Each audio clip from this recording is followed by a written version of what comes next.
پۆلیسی هەولێر ڕایگەیاند لەسەر سکاڵای هاوڵاتیان سێ فەرمانبەری سەرۆکایەتی شارەوانی هەولێریان با تۆمەتی ساختەکردنی مامەڵەی زەوی دەستگیر کردووە.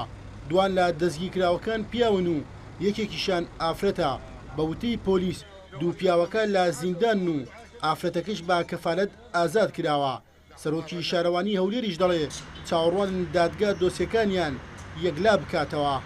ئەم کارە پێشەوەی مەدەست بەکاربێن دیارە لێژنەیەکی لێکۆڵینەوە دانراوە بە سەرپەرشتی نوێنەری داوا کاریگشتی و لە ئەنجامدا کێسەکە ئاراستەی دادگا کراوە بە فەرمانی بەڕێز دادگا لە 22 مانگ بوو کە بڕیاری تەوقیفکردنی سێ فەرمانبەر دران کە دویان فەرمانبەرن لای ئێمە و یەکیان سەرۆک بەشە بۆ مەبەستی لێکۆڵینەوە کە گوایە ساختەکاری لە بەناوکردنی پارچە زەویە کراوە.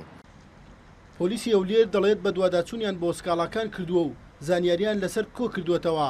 بەپێی بڕیاری دادوەریش ئەو سێ فەرمانبەرە باپی مادەی 298 یاسای سزادانی عراقی دەستگیر کراون. ئەلو ماوانی ڕابردوودا سکاڵایەک تۆمارکرا لەسەر سێ فەرمانبەر لە بەڕێوە سەرۆکایەتی شارەوانی هەولێر. ئێستاکە هەر سێ کەسەکەش دەستگیر کراون کە ئافرەتێک و دوو پیاوە بەپێی مادەی 298 لە یاسای سزادانی عێراقی لەژێر لێکۆڵینەوەدان. ئێستاکە ئافرەتەکە لە حالی حاضر بە کەفالەت بەردراوە بەڵام لە ژێر لێکۆڵینەوەدان تا ئەو کاتەی لێکۆڵینەوەکە یەکلای دەکرێت.